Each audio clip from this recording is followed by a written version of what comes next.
আসসালামু আলাইকুম রহমতুল্লাহ। বিশ্বের সবচেয়ে বড় গণতান্ত্রিক রাষ্ট্র ভারতের বর্তমান সময়ের যিনি প্রধানমন্ত্রী নরেন্দ্র মোদী, ওকে তো হত্যা করতে চাইবেই মানুষ। সিআইএ গোয়েন্দা সংস্থা, আমেরিকান গোয়েন্দা সংস্থা মানুষ হায়ার করে যোগাযোগ রেখেছে যাতে করে নরেন্দ্র মোদীকে দুনিয়া থেকে সরিয়ে দেওয়া যায়। সরিয়ে তো দিতে চাইবেই। আগে যেসব সরকার ছিল তারা যাদের গোলামি করত তাদের এখন চোখ রাঙায় ভারত। নরেন্দ্র মোদী ক্ষমতা আসার পর থেকে আপনি বলেন রপ্তানির যে কোনো সেক্টরে আমূল পরিবর্তন এসেছে। আমি রপ্তানির সকল সেক্টর ভারতের সেগুলো দেখেছি। 15 সালে 2015 সাল, 18 সাল, 20 সালের পরে তাদের ব্যাপক পরিবর্তন এসেছে এবং ফার্স্ট, সেকেন্ড, থার্ড প্রত্যেকটি সেক্টরে তারা ফার্স্ট, সেকেন্ড, থার্ড পজিশনে আছে। অর্থনৈতিক সেক্টরে বলেন, মানে যে কোনো সেক্টরে তারা ফার্স্ট, সেকেন্ড, থার্ডে আছে। চাল রপ্তানিতে তারা বিশ্বে এক নম্বরে। ঔষধ বলেন, কাঁচা মাল বলেন, মানে ফল বলেন, গম বলেন, মানে প্রত্যেকটি সেক্টরে তাদের এই অভাবনীয় সাফল্য।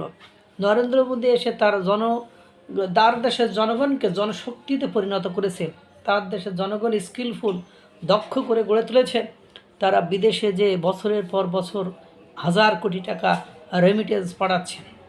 এখন এই নরেন্দ্র মোদী, একসময় যে ডোনাল্ড ট্রাম্পের ভয়ে কাপড় সাপড়ে করে দিত ভারত, নরেন্দ্র মোদীর নেতৃত্বে সেই ডোনাল্ড ট্রাম্প শুল্ক আরোপ করেও মাথা নত করাতে পারেনি এই নরেন্দ্র মোদী সরকারকে। নরেন্দ্র মোদীর নেতৃত্বে পাগলা ঘোড়ার মতন বিদ্যুতের গতিতে এগিয়ে যাচ্ছে ভারত। আর সেই নরেন্দ্র মোদীকে হত্যা করতে চাইবে, এইটা তো স্বাভাবিক। অনেকের প্রথমে মনে হচ্ছে না এটা বিশ্বাসযোগ্য নয়, কিন্তু ভারতের গোয়েন্দা সংস্থা, অজিত দোভালের গোয়েন্দা সংস্থা, তারা সেটা একেবারে বিবৃতি একটি দিয়েছে, লিখিত একটা বিবৃতি দিয়েছে যে বিহারের বক্সারে আমান ঠাকুর নামে এক বদমাইশ, সে তার ল্যাপটপ জব্দ করেছে, সেখানে হানা দিয়েছে।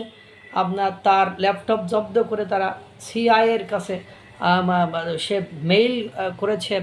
সেখান থেকে দেখা গিয়েছে তাদের কাছ থেকে একটা মোটা অঙ্কের টাকা দাবি করেছে যে সমস্ত ধরনের নরেন্দ্র মোদীকে সরিয়ে দেওয়ার সমস্ত রকমের প্ল্যান, প্রোগ্রাম তারা সে করে দেবে এই মর্মে। আর আপনি জানেন বিহারের বক্সার নেপালের কাছাকাছি, এবং আইএসআই পাকিস্তানের যে গোয়েন্দা সংস্থা, তারা সেখান থেকে অপারেশনগুলো ভালো করতে পারে। কিছুদিন আগেও জানেন লস্করে তাইবার কিছু পাবলিক কিছু বদমাইশকে গ্রেপ্তার করেছে, 7 জনকে। এরাও কিন্তু নেপাল হয়ে তারপরে ভারতে ঢুকে বিশৃঙ্খলা তৈরি করার, অরাজকতা তৈরি করার চেষ্টা করেছেন। দেখেন নরেন্দ্র মোদী আপনার প্রত্যেকটি সেক্টরে যেখানে সুই ঢোকে না সেখানে ফাল হয়ে ঢোকার ক্ষমতা রাখে।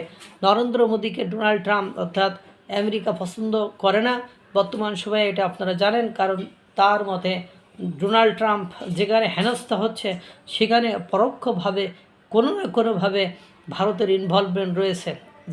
যেমন রাশিয়া ইউক্রেন যুদ্ধের ক্ষেত্রে ডোনাল্ড ট্রাম্প সরাসরি বলেছে এটা রাশিয়া এবং ইউক্রেন যুদ্ধ নয়, এটা ইউক্রেন এবং ভারতের যুদ্ধ। এবং বিশ্বের বিভিন্ন মঞ্চে নরেন্দ্র মোদীকে ছোট করার আপ্রাণ চেষ্টা করেছে। এবং এই সিআইএর বর্তমান সময়ে পাকিস্তানের আইএসআইয়ের সাথে সম্পর্ক খুব ভালো।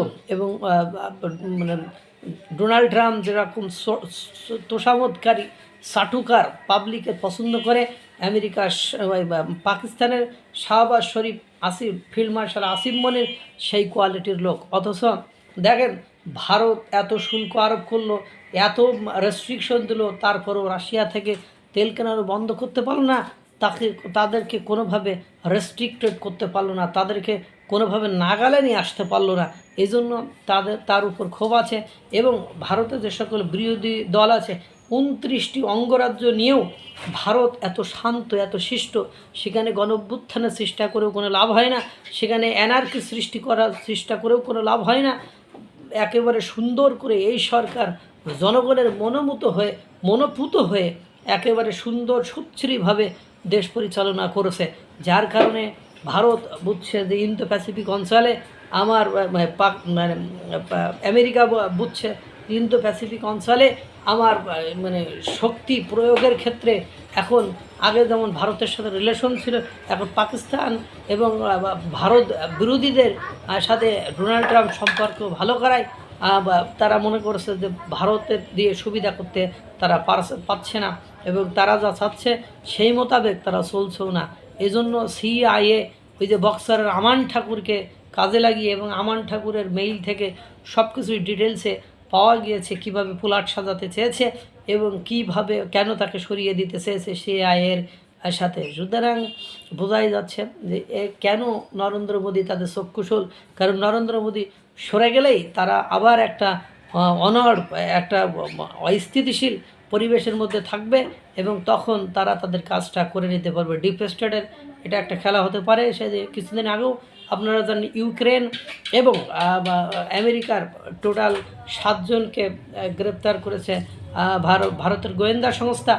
ইউক্রেন এজন্য ইন্টারপোলের কাছে যেতে চেয়েছে, আন্তর্জাতিক সংস্থার কাছে বিচার দিতে চেয়েছে। ভারত তাদেরকে থোড়াই কেয়ার করে না। বাস্তবতা হলো নরেন্দ্র মোদী অনেকের এখন চক্ষুশূল হয়ে যাচ্ছে, কারণ নরেন্দ্র মোদী তার প্রচেষ্টায়, তার সরকারের প্রচেষ্টায় ভারতকে এমন এক অনন্য উচ্চতায় নিয়ে যাচ্ছে, কয়েক বছরের মধ্যেই হয়তোবা ভারত মোড়ল রাষ্ট্রের একটি অন্যতম মোড়ল হয়ে যেতে পারে। আল্লাহ তাআলা সকলকে ভালো রাখুক, সুস্থ রাখুক। আসসালামু আলাইকুম ওয়া রাহমাতুল্লাহ।